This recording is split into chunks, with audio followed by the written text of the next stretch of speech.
What is shaking, everybody? Welcome back to Turntable Tales. I'm here with my guy Brandon. What's up, dude? Hey man, how you doing? Happy Wednesday. Happy Wednesday to you on a holiday, man. It's almost July 4th. The year is half over, dude. That's the crazy No thing to think kidding. about.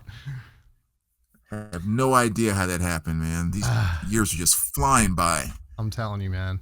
Hell, on that note, we've been talking about this for a while, man. We've been wanting to do look, we love the 80s. We love the 80s. It's undeniable. We have a little series, so we want to really trying to figure out how can we spotlight the 80s in a way that's going to make some sense to share just all the great things that came out of it. One way is what we're going to start doing in this video, which is we're going to take it 1 year at a time. And when you do that, dude, it is so impressive just how much you could almost take 1 year out of the 80s, and that's like a full decade now. It's just there's just that much concentrated, awesome music and film and everything just in each year.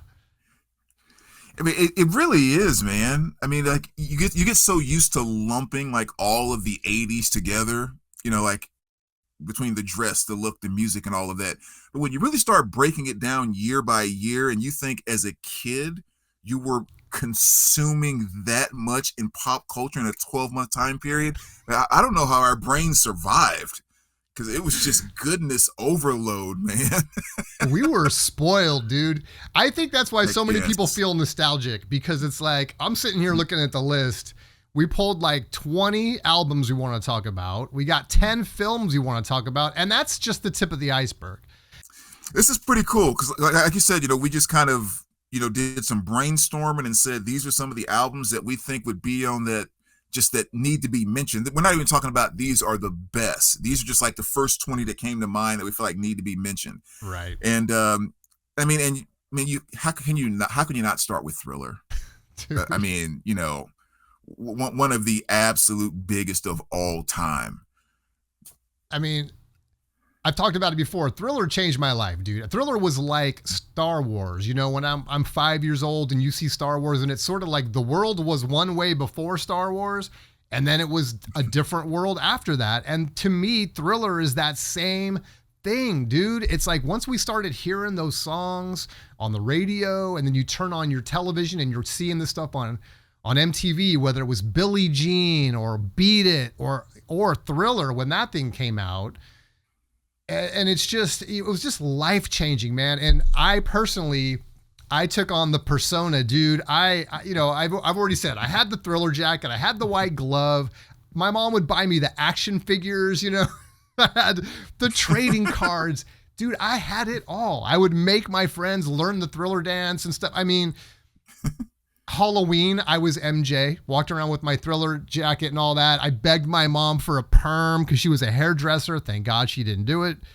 But I mean, it was that big of a deal. And I know I wasn't the only one, man. I know that was just one of those albums that just resonated with people. And, to this day, we're still talking about it and listening to it. So yeah, it had a huge impact on me. Yeah, I mean, it had a huge impact on even the people that hated it. It had a huge impact on them. I remember watching some documentary about it, and there was an older actress, and I can't remember her name, but I always feel like she summed it up perfect. She said, Michael, the thing that makes him a star is Michael can do it, and you can't help but watch it. Yeah. I mean, it was just that simple, and I think Thriller was just kind of the epitome of that from the standpoint of the music, his image, his impact on pop culture, everybody has the high waters, everybody wants the jacket, everybody has the glove. Like it was just plastered everywhere. Yeah. And at a time when MTV was just starting to do its thing, like there was no better combination than Michael Jackson and the level of those songs and MTV and kind of not quite the internet, but the mass. I mean, I was just like everybody else. It just hit me, and I just stood there watching it, eyes wide open, just like, wow. Yeah. It's that simple. It just sweeps you up. I should say so to give everyone some context, I was 9 for most of that year, and then I turned 10 in October. So, as a 9-year-old, 10-year-old kid, seeing that stuff, and you're already, especially if you grew up in the 80s, you're already emulating things, right? We had so Mhm. many things to connect to, from action figures and Star Wars and G.I. Joe and He-Man and all these things that we would identify with. We wanted to be, those characters, whatever it was, depending on who you were. We all identify with a little bit different things, but there is this thing when you're younger, I think, to like emulate things. And then when I saw MJ, it was full on. Like I just took on that persona and everything. So Mhm.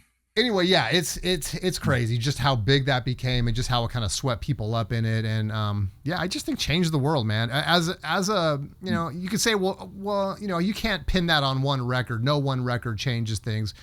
Even if you want to say that, it's not just the record. I mean, there was just so many things. Thriller was way more than just the album. Like there was the videos, and there was just MJ himself, and then it was the magazines, it was the Pepsi commercials, it was just everything. And that's why I compared to Star Wars, that just really kind of shifted things, during, at least for that year, and probably the next couple years after that. Yeah, I mean, there was just like no way to get away from it. Yeah. And, and it kind of leads like right over to another one that we had on the list, which is, if there was one guy that was battling Michael Jackson to be Mr. Pop, if you will, it was Prince. I mean, 1999. That came out in 1982. That was surprising, by the way. I was kind of like, 1999 came out that same year, because in my head, I think we always think about, at least I'll speak for myself, and I know Purple Rain came out a little later, but in my mind, I kind of put those two records together. But 1999 was actually Prince's album that came out that same year as Thriller. So that's interesting to think about. Yeah. And I mean, and that was another one too, where you were kind of seeing something for the first time. There was a little bit different, especially for somebody like me who was just getting drawn into classic rock and glam metal as it was starting to kind of, take its hold in the early 80s.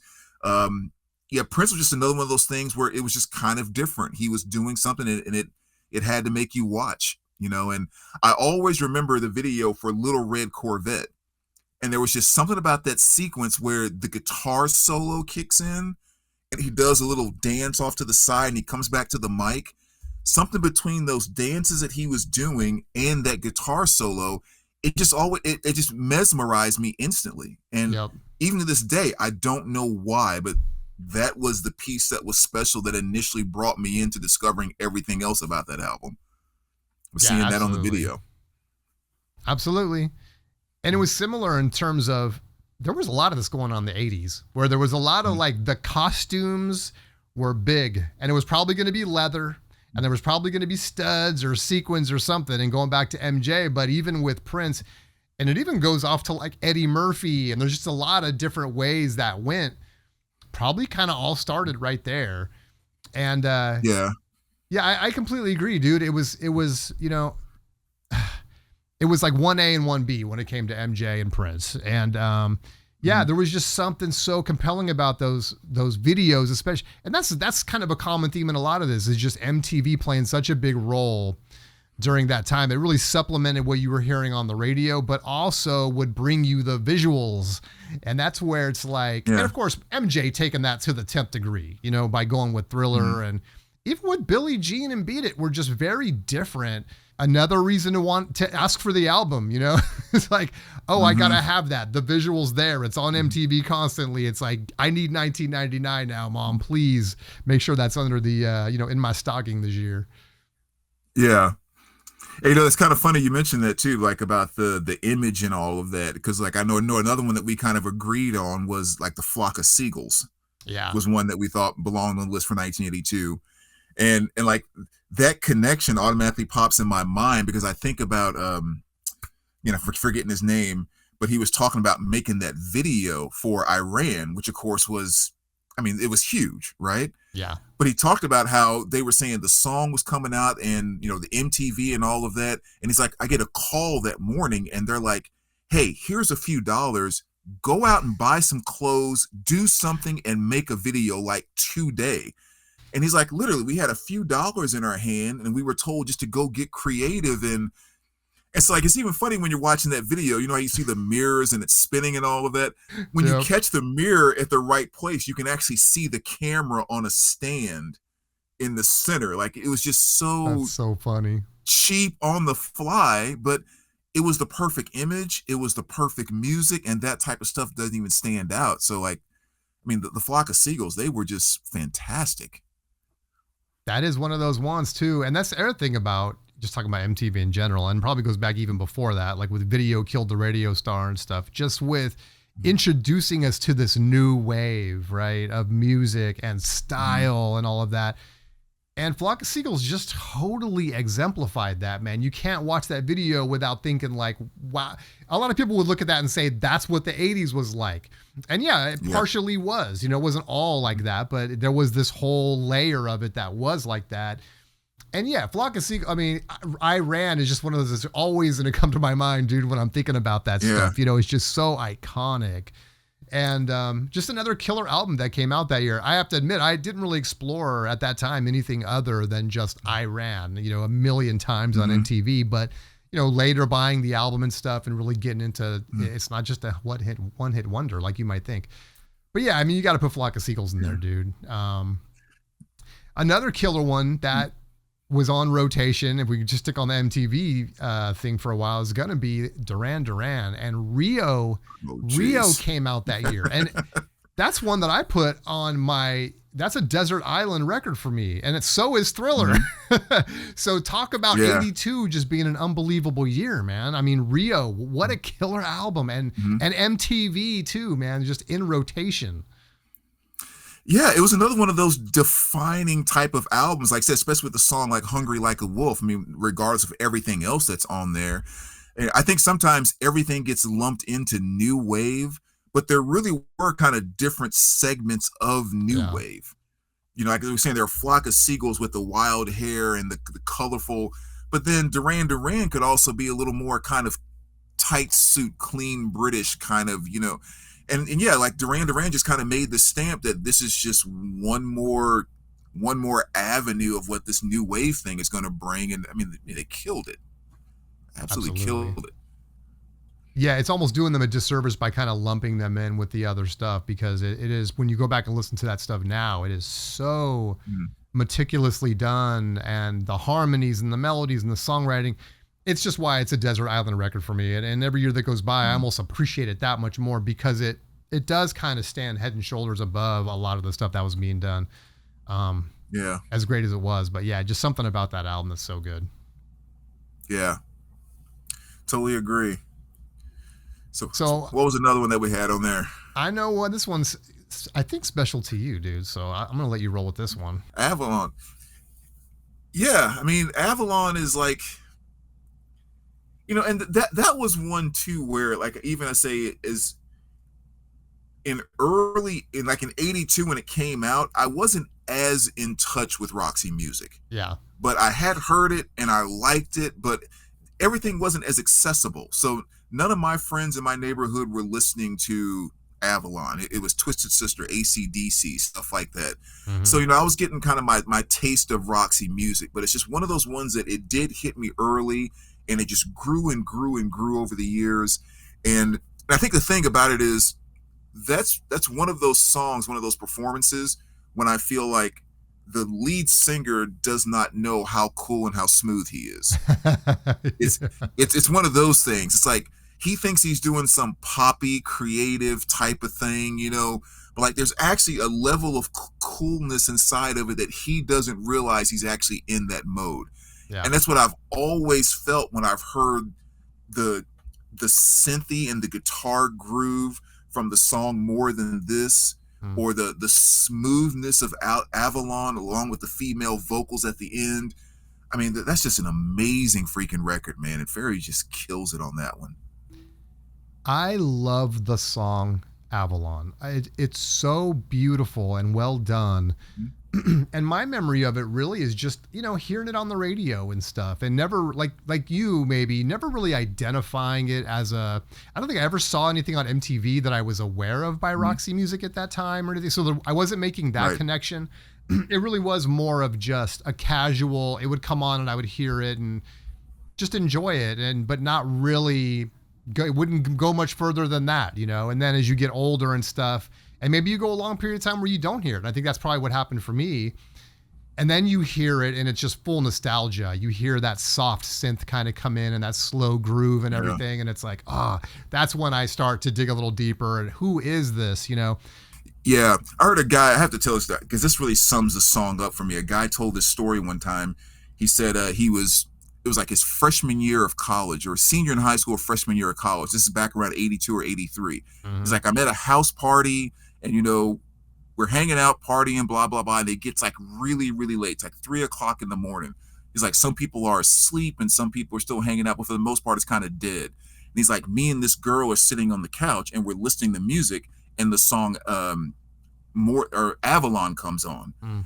And he's like, all of a sudden she gets up and just starts doing this slow, just kind of sensual, sexy kind of dance. He's like, nothing dirty. She's just like dancing. Yeah. And he's like, I knew right in that minute that woman was going to be my wife. And he's like, oh my gosh, 30 plus years. And I was like, dude, I can just see it. Yeah. Like, I totally can see it. That moment of two people meeting each other for the first time and being bonded by that song. It's like, of course you're getting married. What else are you going to do? Right place, right time, right song. That's what exactly. With the right person. Oh my gosh. Hell yeah. It's awesome. So next one up, dude, High and Dry. Okay. I'm going to let you go on this one. This is not one that I really identify with much. But I want to hear your story because I know this is a big one for you. Yeah. I mean, I think High and Dry definitely has to be on that list. I mean, I think when you look at the Def Leppard albums, Pyromania is still the one that's kind of like when Def Leppard was really peaking at their, what I consider more hard rock than the more colorful stuff they got into later, which I still love, don't get me wrong. Mm-hmm. But yeah, I think High and Dry was just kind of a nice entry point of some of that type of, this glam thing is coming, this hard rocking glam thing is going to come to the forefront. And this is kind of a band that's kind of showing you what that's going to be. So I just always kind of respected the album from that standpoint. I mean, because again, in 82, there weren't a lot of bands that were sounding like that. Right. Yeah. For me, I think this all started with Pyromania. So, and I haven't, if I'm being 100% honest, not only was it not on my radar then, I still haven't listened to High and Dry. And I know I've heard some of this music on it, but I need to seek out because I do love Pyromania so much. Yeah. But yeah, man, just to remind everybody, we're just talking about 1982 right now. We're not talking about the 80s. We're talking about 82, where all this stuff was coming out. So, so what about the next one for you, dude? Yeah, I think the next one kind of touches right into what we were just saying. I mean, we're talking about Judas Priest now, Screaming for Vengeance. I mean, I know a lot of people that say that's one of their favorite Judas Priest albums. And again, that's just one that I automatically go back to. We start talking about MTV, and maybe it wasn't around yet, but eventually this Judas Priest stuff that I experienced is all that stuff coming off of Headbangers Ball. And, if there was 2 songs they played on Headbangers Ball on a regular basis, it was You Got Another Thing. Well, I guess they played a couple. You Got Another Thing Coming. Breaking the Law was one they played quite a bit, but then Parental Guidance. Those were kind of the 3 that I remember seeing all the time. And so, yeah, Screaming for Vengeance was kind of one of those great introduction level songs to me about, hey, you have to find out what this metal thing is about, and it had enough poppiness to it, enough melody, and of course Rob's voice was fantastic that you could kind of catch on to it. But yeah, fantastic classic metal album. Yeah, You Got Another Thing Coming, dude. I think that's the one for me where it was in the zeitgeist during that time, and it's one of those songs where I remember what I was doing, where I was, and all that as as a 9-year-old and stuff. So. Yeah, I mean, again, I couldn't tell you who Judas Priest was during that time or anything, but you would hear that stuff, come on the radio and everything, and it was great, man. Like for me, it was, I was around people that were heavy, they were rockers, and I wasn't really there yet, and so they were into that stuff. They brought all the Ozzy, they'd bring the Judas Priest, they'd bring all that stuff to the table. And I would enjoy it, but I just never really would seek it out on my own. But yeah, man, That's such a good album, dude. And now I got my collection of Judas Priest, and I love it because it's so nostalgic, and I get to hear that stuff. And in a way, almost for the first time, some of it's going to be, nostalgic, but a lot of it's going to be just, I don't know, just, fresh. So that's kind of cool too. But yeah, that's a great one, dude. That came out that year. Nice. And I do like kind of taking a little bit of a turn here, and another great 1982 album, Gap Band 4. Yes. What's the hit on that one, dude? You have to refresh my memory. Yeah, there's actually a few there. I mean, you got Early in the Morning was on there. Outstanding was on there. You Dropped the Bomb on Me was on there. I mean, yeah. Yeah. It's so funny because I'm picturing myself in the same. We lived in the same place. Like, during that year, I remember we lived in an apartment building in Concord, California. That's the one where I had my first kiss and everything. And I remember all this, dude. It's like, You Dropped a Bomb on Me. Cars would drive by, and that's what you would hear coming out, right? It would be You Dropped a Bomb on Me. But Outstanding is such a, talk about an awesome groove, dude. We talked about Avalon, and in a different way, this is another one similar to that. Just a slow jam that's freaking beautiful. I just love that song. Yeah. Yeah. I mean, the Gap Band just mastered that R&B dance funk thing, like especially in that early 80s between like this and then Gap Band 5 and Party Train, all of that came out right after it. Just like all of that stuff was just get on the dance floor, funk behind it. Yes. And like I said, it was the bridge, because it wasn't just funk and it wasn't just dance. It was the combination of the two. Yep. And when you really get down to it, most of their songs are the exact same 2 or 3 things, sped up a little bit, slowed down a little bit. What's the drummer's name? Is it Calhoun or something like that? Correct me if I'm wrong. But he had 3 or 4 basic drum fills that he used in every single song. But it's almost like if you give me a gap, like every single time. And Grohl always talked about with Nirvana how a lot of that stuff on Nevermind, those drum fills, he stole directly from him. And it's that's right. I've seen that.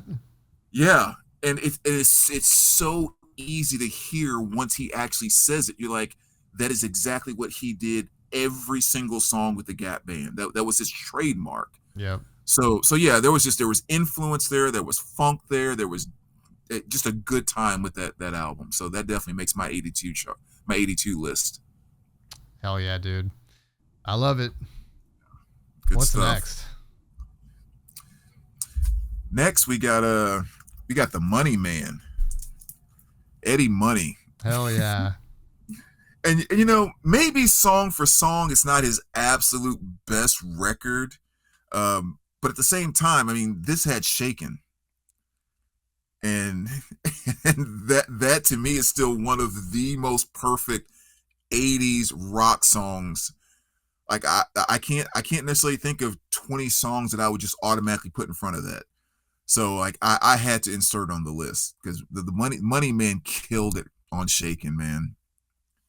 That's taking me back to the creek, the hill behind the house, and the cardboard sliding down, getting lost on the way to school. Because my mom at 9 years old, maybe a lot of us back in the 80s, man, we were left to our own devices. And I was walking back and forth, probably miles each way, getting home after dark, after like stopping off at all my friends' houses and playing with action figures. I mean, Eddie Money, dude, and I really appreciate your love for it. In a way, it's kind of reignited my love for Eddie Money, because, and a reminder that he was just someone that dude, he doesn't get enough love because his music really had an impact during that time on us. And Shaken is one of those big ones, dude. And yeah, just another killer record to come out 82. Awesome. It's so good, dude. So awesome. The video and another one that got a video on MTV and stuff and was just so cool. So, I mean, yeah, dude, it's Shaken. So sitting there with the Atari going, probably eating cornflakes or whatever, Frosted Flakes, playing Atari and listening to Eddie Money, through the, it's so good, so good. Yeah. That song just keeps climbing for me. Like, as much as I loved it back then, I love it even more now. I get even more fired up listening to it now. I watched this great little clip. Like, I don't know who it was. I won't even remember, but maybe you saw it too. I just saw it recently on like Instagram or something. And the interview asked her, what records are you nostalgic about that you listen to all the time? And she makes the comment, I don't listen to it all the time because I have so much nostalgia for that stuff, same way we do, that I try to save it. It's like, because I don't want to like replace my memories with new memories. And I thought that was real. I've actually had that same thought, where it's like, I'll hold back on certain stuff because it's just too precious in a way.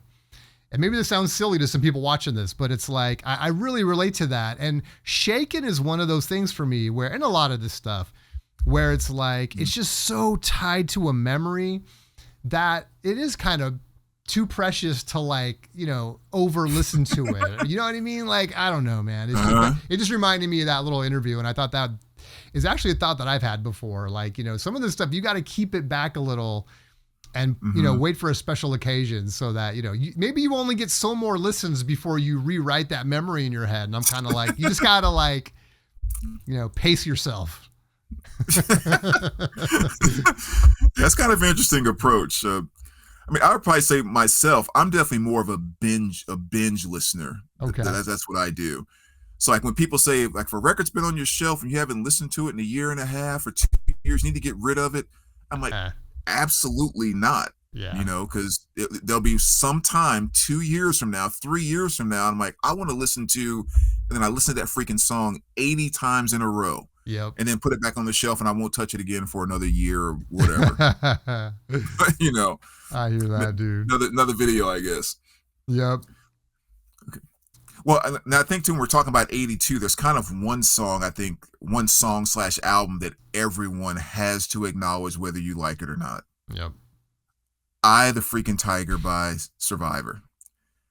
And if you don't like it, it's only because you heard it so many times and you couldn't escape it, and you can't listen to it without thinking about Rocky, which again just proves why it's one that made its stamp on the 80s. What blew me away was, and I told you this, was that Eye of the Tiger. I was thinking to myself, like, this didn't come out until Rocky 3. Is that what you said? It was a Rocky 3, part of the Rocky 3 soundtrack? That was surprising to me because you identify it with Rocky so deeply that it's like, how was it not always, part of those films? I don't know. It was surprising to me. Yeah, and actually it was kind of one of those things I think that really worked out in their favor because for the life of me, I cannot remember what it is.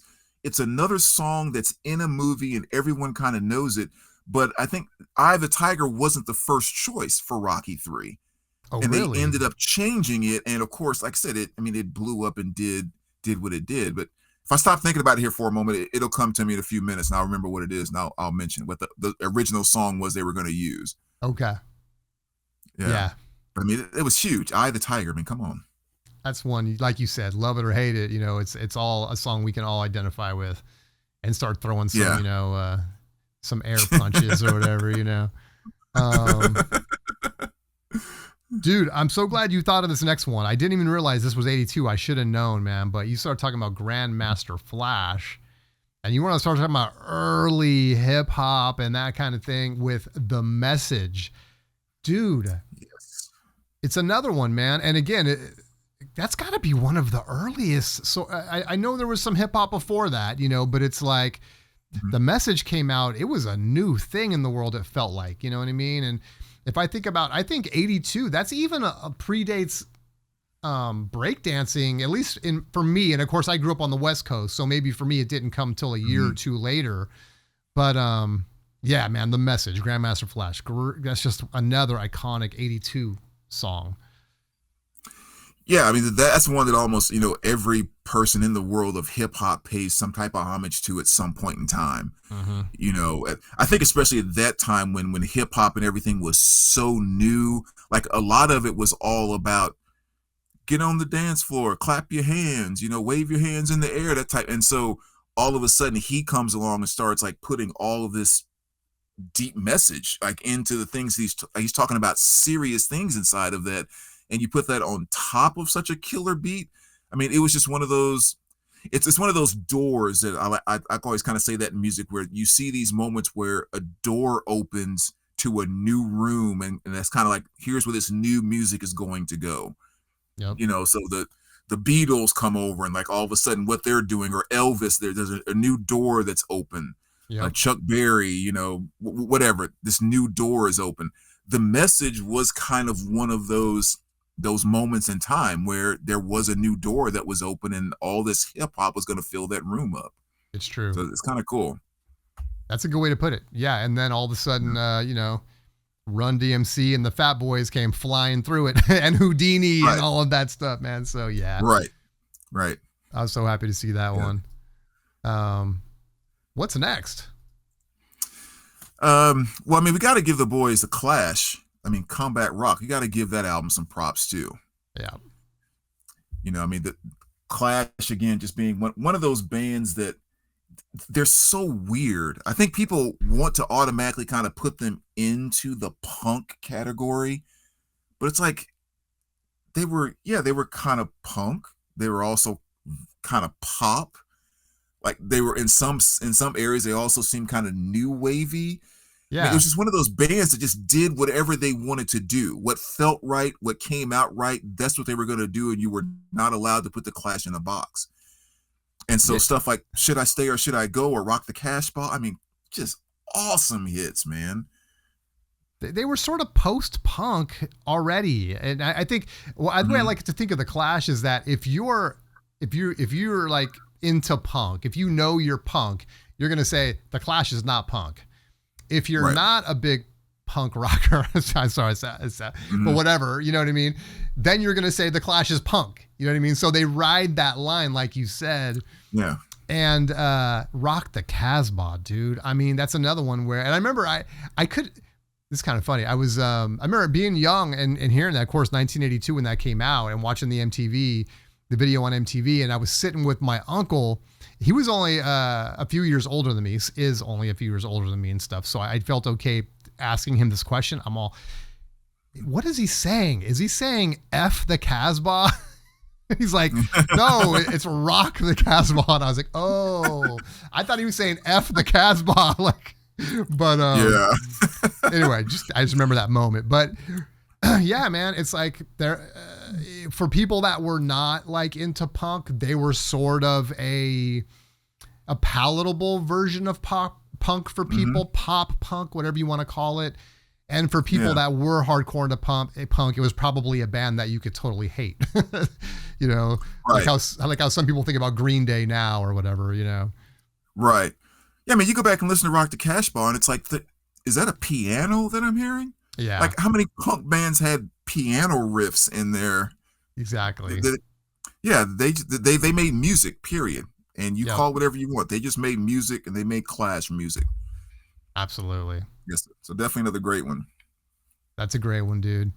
Another one, big one, 1982. An interesting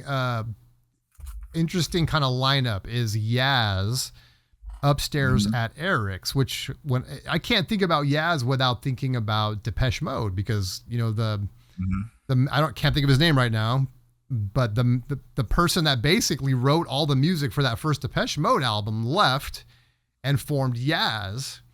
And that album Upstairs at Eric's that came out in 1982, and then of course Depeche Mode figured it out. I mean, it wasn't like they struggled for long or anything like that. But yeah, man, Yaz Upstairs at Eric's, what an album, dude. And and what's the big tune that's on there? I'm trying to remember now. Yeah, there's two. You have Only You, which is kind of that smooth ballady. I mean, just beautiful synth type of ballad. And then Don't Go was also kind of a hit. It was more of an upbeat, dancey type of thing. Yeah. But talk about another album that just said, you want 80s synth, here you go. And just laid it out so perfect. And I love what's her name's voice too, because I love the fact that the voice didn't sound very female.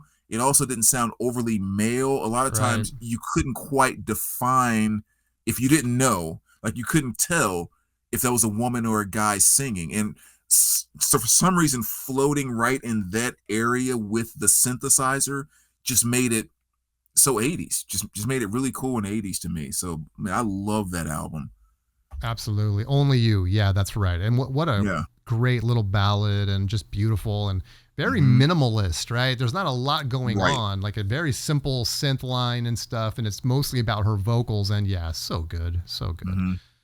Yeah, great album. Awesome, awesome album.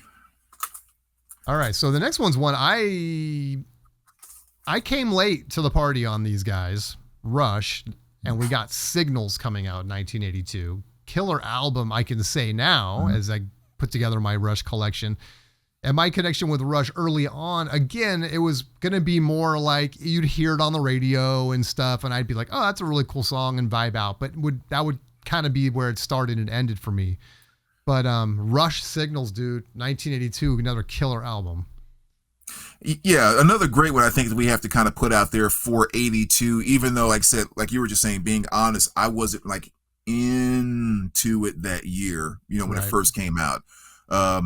My real first introduction to Rush was hearing these guys cover it in a talent show, doing Tom Sawyer. Oh, yeah. It was like that was really my first intro to Rush, and I kind of went back and found the rest. But yeah, I definitely think I think it's a fantastic album. Some that don't like the 80s Rush when they started getting too synthy and all of that. I mean, some people just don't like the 80s Rush. I love the 80s Rush. Yeah. And Me too. it's that song Subdivisions. The song creeps me out to no end. I mean, it makes me feel for some reason, and it always makes me feel creepiness. Yeah. And I don't know, just when a song moves you, it's just there's something special about it, even if you don't necessarily understand why. Yeah, I totally get what you're saying, dude. I mean, Rush, it's one of those, as I started to kind of you hear the stuff over the years, and then you kind of put it together in your head, for me, a little later on, since I wasn't collecting the albums or anything. But I mean, just a power trio, man, with very unique vocals and a killer instrumentation all across the board. And the guitar solos are really something that stands out for me too. On a lot of their big hits, just killer guitar, and doesn't get enough credit really for the guitar playing. It's almost a little raw, which is what I like about it. But also just very unique and very much a part of its time. And that's what makes the 80s so special, was just how different, how diverse it was. There were so many different things going on, and Rush was a big one. It's funny, I got reintroduced to Rush probably through like the world of like Dungeons and Dragons and stuff. I think there was this like, and I don't know how real this was, or if it was a joke or a meme or something, but it was like there was this connection of like Rush with like people that played Dungeons and Dragons or whatever. I kind of got introduced to it almost as a joke, Fly By Night and stuff like that. But it gave me an opportunity to hear that stuff and be like, oh my God, this is great, dude. It was like, reintroduce myself to some of that stuff I was just catching on the radio back in 1982. So yeah, that's a great one. Yeah, I mean the talent in that band is just off the charts. I mean, Yeah. you already look at Neil Peart and his drumming, which is just, your jaws on the floor. You can't figure out how he's doing it. And you talk about how awesome a guitar player Alex is, but even like with Geddy, when you look at the stuff he's playing on the bass while singing, and you're just like, geez, like how? I know. One of the most amazing trios ever. Absolutely. Yep. Yeah. All right, this one you pulled out too, dude, and I was, God, this is another one of those records, man. 1982, Go-Go's Vacation. Come on, man. If you were sitting in front of the MTV in 1982, there is no way you didn't hear Vacation at least once a day, every single day for a year, probably more times a day. What a catchy tune, man. And what, I don't know, just a whole nother flavor coming out of the 80s. That you were just connecting with, and it's one of those songs that's just becomes an anthem because it's vacation, and every time you hear the word, you think of the song now. So just a killer album. It's just another one of those albums that perfectly sums up what was going to make the 80s so special. Yeah. Like I said, it was catchy, it was bright, it was all about fun. You know, a 6-year-old girl, a 17-year-old girl, and a 40-year-old would all be dancing around in their house to that song, just enjoying the fun and the good nature of it. Yeah. You know, and that to me is the overarching thing that made the 80s so special. And most of the go-go albums really kind of sum that up with that feel. And Vacation's probably a perfect example of that. Yeah, absolutely, man. Yeah. Absolutely. You nailed it. It was really just a fun album, a fun tune, right? If you just stick to the song Vacation, which I think was the big one that everyone, again, it was on repeat on MTV and stuff. But yeah, it was fun. It was catchy. And it was just a whole nother flavor of the 80s. Yeah. Another example of just how diverse and killer that year was. Yeah. And we're not even done. We got a couple more to go. And again, we just touched the tip of the iceberg here, but scratching the surface with 1982. But this one, dude, Toto 4. I mean, and you said it, dude, the Africa and Rosanna, both of those songs. And for me, probably more so Rosanna. Maybe, I don't know, for a lot of people, you go back, take your pick. I mean, Africa's a fantastic song. But man, when I hear Rosanna, dude, it's another one of those slower vibes that's just so good. I don't, maybe I was just really attracted to like the slower stuff to some degree, but dude, what an album. Yeah, I mean, it is just one of those legendary albums that, like it or hate it, you've heard Rosanna, or you've heard Africa a gazillion times. It's one of those defining moments of a decade. And it's not surprising either, because I think the one thing sometimes it gets lost with Toto is if you look at the members of Toto and actually see what things their fingers, voices, or whatever else, the music they touched over the years, I mean, are they not responsible for like 40% of everything that happened in the 80s? I mean, we named it. The first one we said was Thriller. I mean, Human Nature. I mean, right there, dude. Yeah. I mean, it's unbelievable. Like, yeah, all the session work and everything they did. I mean, it was only kind of they were a little bit on the rocks because I guess they really needed to have a hit album with 4. But again, when you look at the skill and what they brought to the table as musicians, to me, it was almost like it's only a matter of time before something as legendary as Africa and like Rosanna and a Toto 4 actually hit. Because I mean, those guys are just too talented not to be successful as a group. Yeah, Toto's like one of those bands, and we've talked about a few of them throughout here. Like an image comes to mind when I think about everyone we've talked about, and Toto was one of those that didn't rise above from an iconic status because maybe they just didn't have that persona about them, like a Michael Jackson, like a Prince, like a Duran Duran, like these bands that that just, they were super iconic. There was just something marketable about their appearance. And Toto was maybe one that wasn't so much. And so maybe they just didn't rise to the top in that sense. But yeah, man, I mean, musically, they're just so awesome. I mean, just impeccable. Amazing. Did we skip over Pornography? Yeah, I think we did. Okay. We should give Pornography some love. The Cure. I just look at this list. I'm like, how do we do that? So The Cure, of course, killer 80s band. Pornography dropped 1982.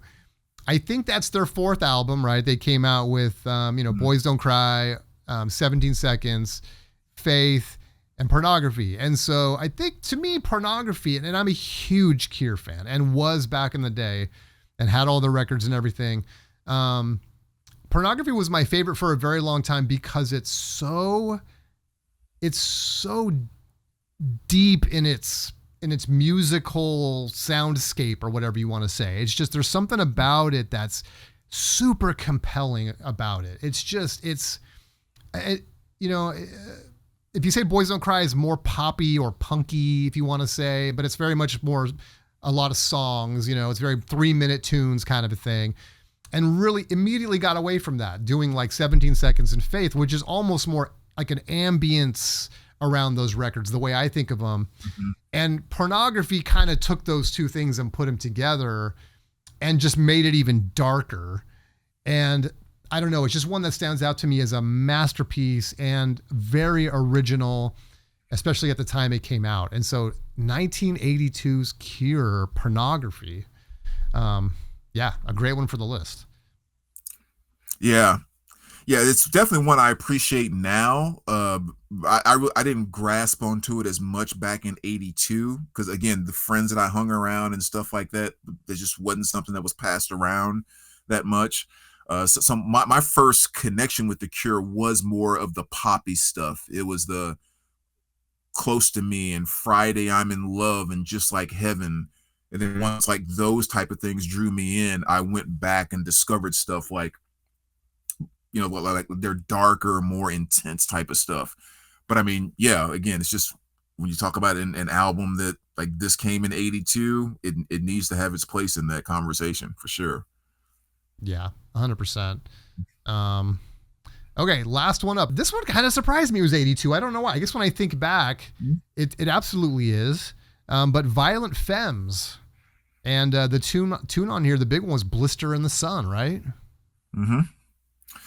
Yeah, another one of those songs that almost kind of has I'm going to say a cult following, but it's almost like a cult classic. Like it's one of those songs you can play almost anywhere and people seem to recognize it, seem to totally get into it. And it's kind of unique, you know. So I don't even know like necessarily what else to say about it because it's just kind of one of those things where it is what it is, you know. I used to bounce at a nightclub like back in the late 90s. For like 3 years, I bounced at this club. And it was your regular dance club with, you know, frats, fraternity or sororities and all that kind of stuff. But man, any night they freaking put on Blister in the Sun and everyone would lose their mind. And you wouldn't automatically think that's a club song. Yeah.